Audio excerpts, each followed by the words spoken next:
বন্ধুরা, আজকে সহজ পদ্ধতিতে আপনাদের অয় দ্বারা বাঘ এঁকে দেখাবো। আজকের অয় দুটি কিন্তু আমি উল্টো করে লিখছি, আর এই অয় দিয়েই একটা বাঘ হবে। এবার পেছনের অয়ের এই বাহু থেকে বাঘের একটা পা একেবারে সর্বপেছনেরটা একদম পিঠ পর্যন্ত উঠে যাবে এবং এইভাবে পিঠ আঁকা হয়ে যাবে। এবার আমরা সুন্দর করে বাঘের লম্বা যে ল্যাজটা থাকে বাঁকানো, সেই ল্যাজটা এঁকে দিলাম। এই ল্যাজটা এঁকে দেওয়ার পরে আমরা বাঘের যে পেছনের আরেকটি পা থাকে সেটি আমরা এঁকে দিচ্ছি।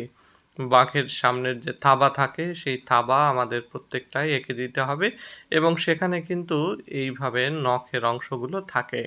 এবার পেট এঁকে দিতে হবে। পেট এঁকে দিয়ে আমরা পেছনের পাটাকেও কমপ্লিট করে দিলাম এভাবে। এবার আমরা বাঘের গায়ের কিছু ডোরাকাটা দাগ দিয়ে দিচ্ছি।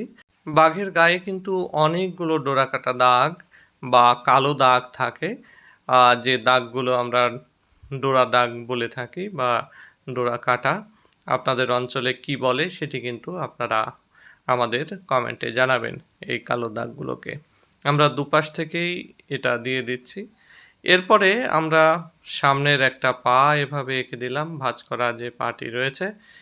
এরপরে আমরা আরও একটি পা এঁকে দিব সামনের। এখানে বাঘের থাবাটা কিন্তু ভালোভাবে আমাদের দিয়ে দিতে হবে। এরপরে নখগুলো দিয়ে দিতে হবে। এবার বাঘের গায়ে আমরা আরও অনেকগুলো কালো দাগ এভাবে দিয়ে দিচ্ছি। এবার লেজের অংশেও এইভাবে কালো দাগ দিয়ে দিচ্ছি যাতে বাঘের বৈশিষ্ট্য ফুটে ওঠে। এরপরে আমরা সামনের যে দুটো পা সেই সামনের পায়ের সঙ্গেও একইভাবে এই ডোরা দাগ বা কালো দাগ দিয়ে দিচ্ছি। এবার সামনের আরেকটি পা যেটা রয়েছে সেই পায়ের সঙ্গেও আমরা এই দাগ দিয়ে দিচ্ছি।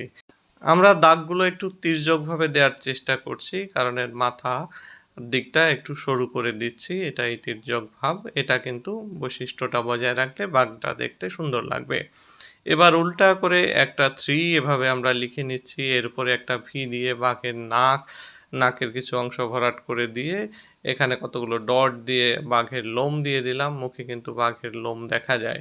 এরপরে নাকের অংশটা বাড়িয়ে দিয়ে আমরা গোল করে চোখ দিয়ে দিচ্ছি যাতে সহজে এটা হয়। এরপরে বাঘের মাথার উপরে একটা 3-র মতো এভাবে দিয়ে আমরা দুই পাশে দুইটা কান এঁকে দিচ্ছি। কানে এরকম পরপর দুইটা লাইন দিয়ে মাঝখানে কিছু লোম দিয়ে এবার সাইডে কিছু লোম এরকম দিয়ে আমরা নিচে চোয়াল এঁকে দিব। চোয়ালে এরকম ভাবে দিয়ে মাথার উপরে আরও দুইটা ভাঁজ করা লাইন এবং পাশ থেকে এরকম লোমশ দুইটা লাইন দিয়ে দিলে বা কালো দাগ দিয়ে দিলে বাঘের ড্রয়িং কিন্তু হয়ে গেল। এবার আমরা চেষ্টা করছি বাঘটাকে একটা সুন্দর রূপ দেওয়ার জন্যে। তার কিছু লোম টোম আমরা এভাবে দিয়ে এরপরে 3টাকে আর একটু বাড়িয়ে দিলাম। এবার ফাঁকা জায়গাগুলোতে আমরা আরও কিছু কালো দাগ দিয়ে দিব।